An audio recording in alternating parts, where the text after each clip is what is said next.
আমাকে প্রথমে যেটা বলতে হয়, আপনারা অনেক দাবি আজকে করেছেন, এখানে অনেক দাবি তুলেছেন। আমি শুধু একটি কথাই বলবো যে আপনারা নিজেরাই বলছেন আজ পর্যন্ত শিক্ষকদের যত দাবি তার 70% বিএনপির মাধ্যমে হয়েছে, সেটা আপনারাই বলেছেন।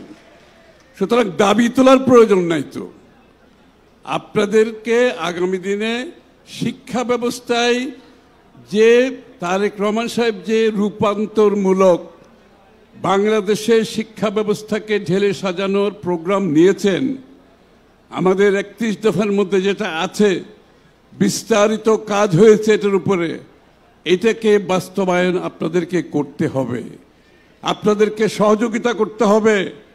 যেই পরিবর্তন আসছে অনেকের কাছে এই পরিবর্তন গ্রহণযোগ্য নাও হতে পারে, কারণ এই পরিবর্তন ব্যতীত বাংলাদেশের শিক্ষা ব্যবস্থাকে উদ্ধার করা সম্ভব হবে না। আপনাদের সহযোগিতা করতে হবে। আপনাদের দাবি দেওয়ার দরকার নাই। আপনাদের দাবি দেওয়ার সাথে শিক্ষকদের স্বার্থের সাথে বিএনপি ওতপ্রোতভাবে জড়িত। আপনাদের স্বার্থের সাথে বাংলাদেশে গণতান্ত্রিক ব্যবস্থা ওতপ্রোতভাবে জড়িত। বাংলাদেশে যদি গণতন্ত্র প্রতিষ্ঠিত না হয়, শিক্ষকদের দাবি দেওয়া শুধু নয়, আপনাদের সম্মান, শিক্ষা ব্যবস্থায় নীতি নৈতিকতা, শিক্ষাঙ্গনে আপনি যদি পরিবেশ ফিরিয়ে আনতে না পারেন, এটা গণতন্ত্র ব্যতীত আর কোনো পথে সম্ভব নয়, যেটা আমরা গত 10-15 বছরে দেখেছি ইতিমধ্যে। সুতরাং গণতন্ত্রের যে লড়াইয়ে তারেক রহমানের নেতৃত্বে আমরা জাতি এগিয়ে যাচ্ছি, সেটা আপনাদেরকে মাথায় রাখতে হবে। আমি একটা কথা বলছি, আপনারা খেয়াল করবেন, যারা গণতন্ত্রের কথা মুখে বলে হৃদয়ে বিশ্বাস করে না, জনগণকে ধোঁকা দিয়ে রাজনীতি করতে চায়, তারা শিক্ষা ব্যবস্থায় অনুপ্রবেশ ঘটেছে তাদের। আপনাদের চোখ কান খোলা রাখতে হবে।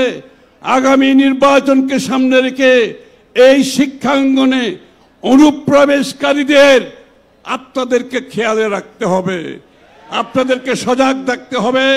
আগামী নির্বাচনে এই সমস্ত অনুপ্রবেশকারীরা যাতে নির্বাচনকে কোনোভাবে প্রভাবিত করতে না পারে, আপনাদের সকলকে এই ব্যাপারে সজাগ থাকতে হবে। এবং আমি আমার বক্তব্য এটা বলেই শেষ করছি যে কি বাংলাদেশের সবকিছুর পরিবর্তনের সাথে সাথে শিক্ষা ব্যবস্থায় যে পরিবর্তন আসবে, সেখানে কিন্তু আপনাদেরকে একটি সঠিক ভূমিকা রাখতে হবে। কারণ এই পরিবর্তনে আমাদের কারিগরি শিক্ষা প্রবর্তন করতে হবে, আমাদের শিক্ষাঙ্গনে শিক্ষার পরিবেশ আনতে হবে। শিক্ষকদের নীতি নৈতিকতা নিয়ে যদি প্রশ্ন থাকে, সেটাও আপনাদেরকে মাথায় রাখতে হবে।